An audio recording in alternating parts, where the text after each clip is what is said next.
Hi everyone. So tonight's talk is how to keep a farrier. Yeah. So I can honestly say I've been pretty lucky with this, and I have back my farrier that I've known since I was probably 14 years old. And I've talked him into doing mules.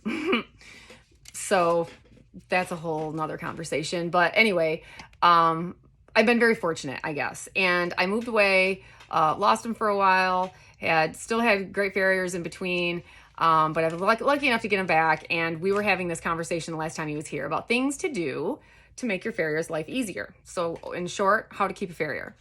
And many of the things I already did. One, because I'm kind of grateful when somebody shows up on time and does a great job. And it's a hard job. I don't know how many of you have tried to trim or rasp or, cut the sole out of, use the hoof knife, whatever, your own horses, but it is not an easy task. And and I'm sure there's some way to learn in farrier school how to stand and not make it incredibly, horribly painful the way I do it. But oh my gosh, it kills everything, right? Your back, your knees. And anyway, so I appreciate that somebody can come and endure that and still do a really good job at the task at hand. So a couple of things we talked about. One, have your animal caught and have them cleaned. If it's muddy, wash their feet off. Get them cleaned up so that they don't have to deal with that. If it's in the summer, have them sprayed down with bug spray. Have a fly sheet on them, something, anything that helps.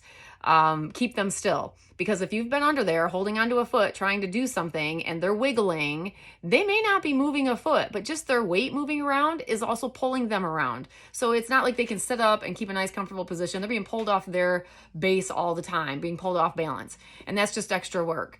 The other thing is if you're at their head and you're giving them treats and whatnot, which is fine, but if they're being obnoxious and they're yanking you around, they're also yanking them around under there. So even though their feet might not be moving, figure out what the easiest thing to do is. Maybe cross tie them, keep away from their head, or if you have to hold them, put a chain on them, whatever you have to do. If you have older horses that are arthritic, like I have a mule that way, give them some bute, give them something that makes it a little bit more comfortable for them when the farrier is there. And it helps the farrier because they're not fighting a horse or mule that doesn't want to stand on a leg for very long. If you have young horses or mules and they are not trained well yet for the farrier, make sure that's one of your big priorities. Get after those legs, pick them up, work with them, brush them all the time, clean them up, pound on them a little bit, let them know that there's some other things that are going to happen down here. Pull their legs out in front of them because that's always something new. And start getting them used to those things. When you are helping your farrier with a young horse or a green horse and they're working on the hind end, that's usually the end that everybody seems to worry the most about as far as them kicking at you or giving you trouble.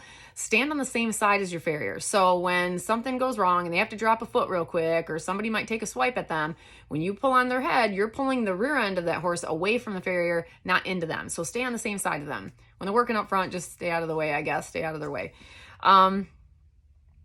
Oh gosh, we made this list. Oh, good lighting is nice. Decent temperature. If you have a fan, also nice.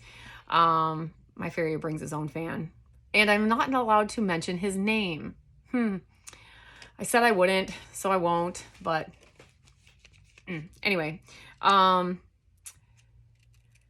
Yeah, they're not there to train your horse, so do your job. If you're afraid to pick up your own horse's feet, you have to really think hard about what you're expecting somebody else to do when they're picking them up and trying to do something crafty, like get a shoe on right, and you're afraid to pick up your own horse's feet. So make sure that they're good about that. Try to get them used to being touched everywhere and all the things that are going to have to happen.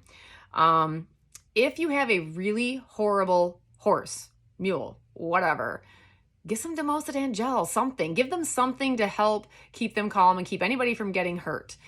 That was not my idea. That was actually brought up by my farrier, by the way. So, but yeah, that makes perfect sense. So just make their job easier. Be on time. Don't waste their time. They're there to shoe your horse. And if they do a really good job, that's exactly what you're after, right? You're not there to try and get your horse trained. You're not there to try to make your horse behave. That's your job. That's your responsibility. So drinks help too, I think. Serve drinks, treats, stuff like that. So anyway, and provide entertainment, whatever that might be. So I try. They're like hairdressers, right? You talk, or barbers, you tell everything to your farrier. Yeah. Anyway, so how to keep a farrier, a few little things that will help you out. So just something to think about. Thanks. Bye.